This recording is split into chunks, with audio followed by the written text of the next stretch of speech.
সবাই তো এভাবে প্রপোজ করে, তুমি একটু অন্য স্টাইলে প্রপোজ করো। মনটা তো কবেই নিয়েছে, প্রাণটাও এবার নেবে নাকি? কি ব্যাপার, ওই দিক হয়ে দাঁড়িয়ে পড়লে যে, মুখের উপর পাতবে নাকি?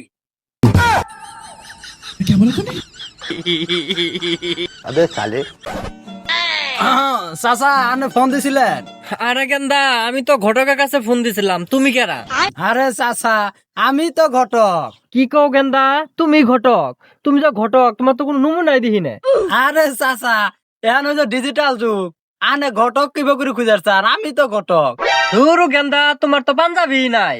ঘটকের পাঞ্জাবি থাকবো, ছাতি থাকবো, মুহপান থাকবো, তোমার তো কোনো নমুনাই নাই ঘটকের। আরে চাচা, এখন হলো ডিজিটাল যুগ, আনে কোন দেশে আছেন? মোবাইলের মধ্যে সব।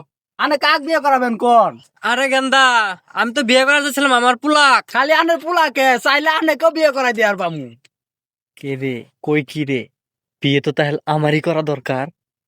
তাহলে গেন্দা, আমার ছেলে বাপ, আমার জন্য একটা পাত্রী দেহ। তোরা ভাইয়ে ভাইয়ে ঝগড়া করবি কর, এর মধ্যে আবার আমাকটা হসকে। আমি তো খালি 2 মুঠো খাই আর 1 মুঠো হাগি। আর তুমি যে দিনে 100 বার পা দো, ওইটা কইলা না? বেটা, এই বয়সে আমার হাগা বাঁধা ছাড়া আর কি আছে? বুঝি, সব যেহেতু ভাগাভাগি হইতাছে, তাহলে তুমি যে আমার বাড়িতে খাওয়ার হাগো, এটাও ভাগাভাগি হোক। ভালো কথা, তাহলে আমি কার দেবো কই? গান আমার মাথায় দিবা, মাথায়।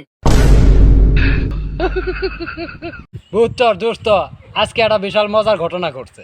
তা কি মজার ঘটনা দোস্ত? আরে আজকে সকালবেলা একটা বেনসন 50 টাকা দামের সিগারেট নিয়ে এক টান দিয়ে কেবলই রাস্তার মধ্যে গেছি, তার মধ্যে দিয়ে হাঙ্গর বড় সারাই হাজির। এখন 50 টাকা দামের সিগারেট তো ফেল দেওয়ার পাইতাছি না। পরে কি করমু, সিগারেটটা পিছনে নিলাম, নিয়ে প্রণাম করার ধরি সেও হয়েছি। সেও হয়েছি, ওভাবে মনে করছে পেটের মধ্যে চাপ নাতে না গিয়ে আমার পিছন দিয়ে গ্যাস বাড়াইছে। গ্যাসের সাথে আওয়াজ হয়েছে, আবার মনে করছে পিছনে সিগারেটটা লুকায় রাখছি, এটা ধুমা উঠতেছে।